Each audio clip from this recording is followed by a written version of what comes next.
hər şey qaydasındaydı. İşlərin yolunda gedirdi, evin hüzurluydu, sağlamlığın yerində idi. Amma birdən səbəbsiz bir fırtına qopdu. Sanki görünməz bir əl səni itələdi. Ayağın büdrədi, əşyaların qırıldı, övladın səbəbsiz ağlamağa başladı, içinə bir ağırlıq, bir boğulma hissi çöktü. Həkimlər heç nəyin yoxdur deyir, amma sən bilirsən, sən hiss elirsən ki, üzərində ağır bir yük var. Bu nədir? Təsadüfmü? Bəxtsizlikmi? Xeyr. Peyğəmbərimiz sallallahu aleyhi və səlləm buyurur, nəzər haqdır. Yəni, göz dəyməsi həqiqətdir. Əgər qədərin önünə keçə biləcək bir şey olsaydı, bu nəzər olardı. Düşün, qədərlə yarışan bir güc. O, dəvəni qazana, insanı məzara salan görünməz bir oxdur. Şeyxül Əkbər İbnül Ərəbi bizi xəbərdar edir. Göz sadəcə görmək üçün deyil, həm də təsir etmək üçündür. İnsanın ruhu göz pəncərəsindən çölə elə bir enerji axıdar ki, o enerji daşı parçalayar, poladı əridər. Bəlkə sən də hazırda o görünməz oxun yarası ilə qıvrılırsan, bəlkə xoşbəxtliyini çox nümayiş etdirdin və hədəf oldun. Qorxma, hər zəhərin bir panzəhəri var. Bugün səninlə o görünməz oxları çıxaracaq, ruhunu yuyacaq və sənə elə bir mənəvi zireh geyindirəcək ki, artıq heç bir bədnəzər sənə toxuna bilməyəcək. Gəl əvvəlcə düşməni tanıyaq. Nəzər necə dəyir? Çoxları ilə bilir ki, nəzər ancaq düşməndən, paxıl insandan gələr. Amma İbn Ərəbi Fütuhat-ı Məkkiyədə çox incə bir sirri açır. Deyir ki, nəzər nəfsin, yəni ruhun əşyalar üzərindəki təsir gücüdür. Bu güc heyranlıqla birləşəndə oxa çevrilir. Təsəvvür et ki, bir insan sənə baxır, sənin uğurunu, gözəlliyini və ya övladını görür. O an onun içində güclü bir bəyənmə və ya həsəd duyğusu yaranır. Əgər o insan o anda Allahı xatırlamazsa, yəni maşallah, Allahın istədiyi kimi oldu deməzsə, onun gözündən çıxan enerji bir zəhərli ox kimi birbaşa sənə sancılır. İbn Ərəbi deyir, varlıq aləmi bir-birinə bağlıdır. Bir ruhun güclü arzusu başqa bir cismə təsir edib onun nizamını poza bilər. Bəzən ən çox sevdiyin insan, hətta ana, öz övladına belə nəzər dəydirə bilər. Necə? Ona hədsiz heyranlıqla baxaraq, amma yaradanı unudaraq. Sən öz-özünə də nəzər dəydirə bilərsən. Güzgüyə baxıb nə gözələm deyəndə, Allahı unutsan, o gözəllik bir sızanaqla, bir xəstəliklə pozular. Demək ki, təhlükə hər yerdədir. İbn Ərəbi buyurur, qafil, yəni Allahdan xəbərsiz göz, silahla dolu bir əl kimidir. Tətiyi nə vaxt çəkəcəyi bəlli olmaz. Bəs bu silahlardan necə qorunmalı? Cavab, gizlənmək və zikr etməkdir. İndi sənə danışacağım hadisə, nəzərin sadəcə bir baxış olmadığını, onun necə öldürücü bir silaha çevrildiyini sənə sübut edəcək. Bu hadisə, Quranın Qələm surəsinin enmə səbəblərindən biridir. Qədim Ərəbistanda Bəni Əsəd qəbiləsindən bir adam var idi. Bu adamın gözləri o qədər zəhərli, nəfsi o qədər pis idi ki, insanlar ondan vəbadan qaçan kimi qaçardılar. Onun qorxunc bir adəti vardı. Bir şeyi məhv etmək istəyəndə 3 gün yemək yeməyərdi. Çadırına girər, ac susuz qalar, içindəki bütün kini, həsədi və zəhəri toplayardı. İbn Ərəbi burada dəhşətli bir sirri açır. Deyir ki, ac qalmaq ruhun bədən üzərindəki hökmünü artırır. Amma bu adam ruhunu Allaha yox, şərrə hazırlayırdı. O, aclıqla içindəki şeytanı bəsləyirdi. 3 gün sonra o adam çadırdan çıxar, yoldan keçən ən sağlam, ən güclü dəvəyə baxar və sadəcə bir cümlə deyərdi. Bugünkü kimi gözəl bir dəvə heç görmədim.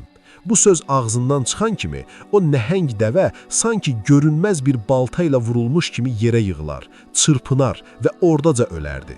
Təsəvvür edirsənmi? Toxunmadan, vurmadan, sadəcə baxışla bir canlını öldürmək. Məkkə müşrikləri bu qatil adamı tutdular və ona dedilər, biz sənə istədiyin qədər mal verəcəyik, gəl bu gücünü Mühəmmədə qarşı istifadə et. Ona elə bir bax ki, yerə yığılsın. O qatil gözlü adam Peyğəmbərimizi tapdı. Həmin o zəhərli baxışlarını ona dikdi. Bütün nifrətini topladı və baxdı, amma nə baş verdi? Peyğəmbərimiz ona gülümsədi və keçib getdi. Adamın özü sarsıldı, başı fırlandı. Çünki o ox hədəfə dəymədi, geri qayıtdı. Niyə? İbn Ərəbi bunun hikmətini belə izah edir. Nəzər bir oxdur, bəli, amma Peyğəmbərin üzərində ilahi zikirdən hörülmüş elə bir nurani zireh var idi ki, o ox zirehə dəyib sındı. Qaranlıq işığa qalib gələ bilmədi. Bu hekayədən alacağımız dərs çox ağırdır, əziz dost. Bu dünyada qatil gözlər var. Bəlkə sənin ətrafında da var. Bəlkə sənin uğuruna baxıb içində zəhər toplayanlar var. Onlar sənin yıxılmağını, o dəvə kimi çırpınmağını gözləyirlər. Amma sənə bir müjdə verim. Əgər sən Peyğəmbərin geyindiyi o zirehi, yəni duaları və zikirləri geyinsən, dünyanın bütün qatil gözləri yığılsa, sənə 1 millim belə zərər verə bilməz. Onların oxu varsa, sənin də Rəbbin var. Güc həsəd edənin gözündə deyil, o gözü yaradan Allahdadır. Qorxma, sadəcə zirehini geyin. Nəzərdən qorunmağın ən böyük sirri nədir bilirsinizmi? Gözə girməmək, neməti gizlətmək. Qurani Kərimdə Yusuf surəsində Həzrəti Yaqub əleyhissalam oğullarına çox qəribə bir nəsihət verir. Onun oğulları, Yusufun qardaşları Misrə gedərkən hamısı boylu-buxunlu, yaraşıqlı və güclü idilər. 11 qardaş bir yerdə gəzəndə diqqət çəkməmək mümkün deyildi. Yaqub Peyğəmbər, o hikmət sahibi ata onlara dedi: "Oğullarım, şəhərə hamınız eyni qapıdan girməyin, ayrı-ayrı qapılardan girin." Yusuf surəsi 67. Niyə? Təfsir alimləri və İbn Ərəbi buyurur ki, Yaqub əleyhissalam onların bədnəzərə gəlməsindən qorxdu. Çünki toplu halda o qədər yaraşıqlı gəncin bir qapıdan girməsi bütün şəhərin həsəd dolu baxışlarını onlara çevirəcəkdi. Yaqub Peyğəmbər bilirdi ki, Allahın qədəri dəyişməz, amma o bizə tədbir dərsi keçdi. İbn Ərəbi deyir: "Neməti nümayiş etdirmək həsədçinin yuxusunu oyatmaqdır, işlərini gizli tut." Peyğəmbərimiz sallallahu aleyhi və səlləm buyurub: "İşlərinizin uğurlu olması üçün onları gizli saxlayaraq kömək alın. Çünki hər nemət sahibinə həsən aparılar." Bugün biz nə edirik?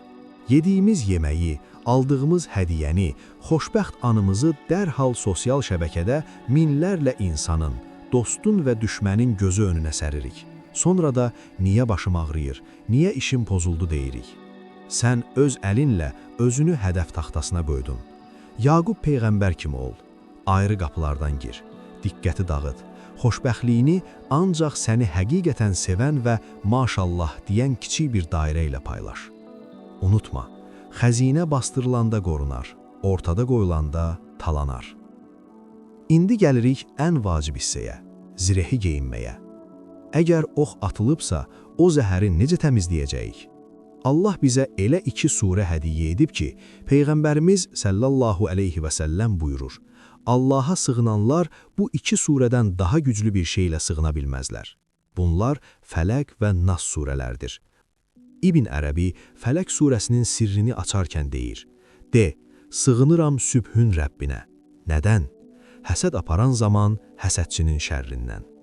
Fikir ver, Allah özünü sübhün Rəbbi, yəni Rəbbil Fələk kimi təqdim edir. Fələk, qaranlığı yarıb çıxan işıq deməkdir. Nəzər və həsəd bir qaranlıqdır, bir zülmətdir. Onu ancaq Allahın nuru yarıb parçalaya bilər. Sən bu surələri oxuyanda sadəcə ərəbcə sözlər demirsən. Sən ruhunun ətrafında elə bir nurani divar hörürsən ki, gələn bədnəzər o divara dəyib geri qayıdır, sahibini vurur. İbn Ərəbi bir məsləhət verir. Səhər və axşam bu surələri oxu və ovucularına üfürüb bütün bədəninə çək. Bu, ruhun zirehidir. Zirehsiz döyüşə, yəni cəmiyyət içinə çıxma. Və bir də maşallah və la havlə və la quvvətə illə billah kəlamları. Nə zaman səni heyrətləndirən bir şey görsən, dərhal la havlədir. Bu söz, mənim gücüm yoxdur, hər şey onundur deməkdir. Nəfsi susturmağın, həsədi öldürməyin ən kəsər qılıncı budur. Bu səfərdə gördük ki, biz acizik, amma sahibimiz qadirdir. Görünməz oxlar ola bilər, amma görünməz qalxanımız, yəni Allah daha böyükdür. Qorxma, insanların gözündən qorxub həyatdan küsmə, sadəcə tədbirli ol. Həzrəti Yaqub kimi sirrini qoru, səhabələr kimi barəkallah deməyi öyrən və ən əsası Rəbbinə sığın. Gəl indi İbn Ərəbinin və böyük övliyaların oxuduğu o qorunma duasını birlikdə edək. Gözlərini yum, qəlbini aç və bu zirehi ruhuna geyin. Allahım, mən sənin tam və kamil kəlmələrinə sığınıram. Hər cür şeytandan, hər cür zərərli həşəratdan və hər cür pis nəzərdən sənə sığınıram. Ey sübhün Rəbbi, qaranlığı yardığın kimi üzərimizdəki bu ağırlığı, bu nəzəri, bu həsədi yar və yox et. Bizi öz görünməz ordunla qoru. Bizi insanların şərrindən, nəfslərin həsədindən və gecənin qaranlığından mühafizə et. Sən bizim vəkilimizsən, sən nə gözəl qoruyucusan. Hiss edirsənmi? O ağırlıq qalxır, ruhun yüngülləşir. Çünki sən artıq tək deyilsən, Allahın himayəsindəsən. Əgər bu video ruhuna şəfa oldusa, onu qorumaq istədiyin, sevdiyin insanlarla paylaş. Bəlkə onların da bir duaya ehtiyac var. Bəyən düyməsinə basaraq bu xeyir zəncirini böyüt. Kanalımıza abunə ol ki, növbəti dərslərdə ruhumuzu birlikdə qidalandıraq. Rəylərdə sənə sığındım ya Hafiz, ey qoruyan, yazaraq bu duaya möhrünü vur. Gözünüz aydın, canınız sağlam, ruhunuz zirehli olsun. Allah'a əmanət olun.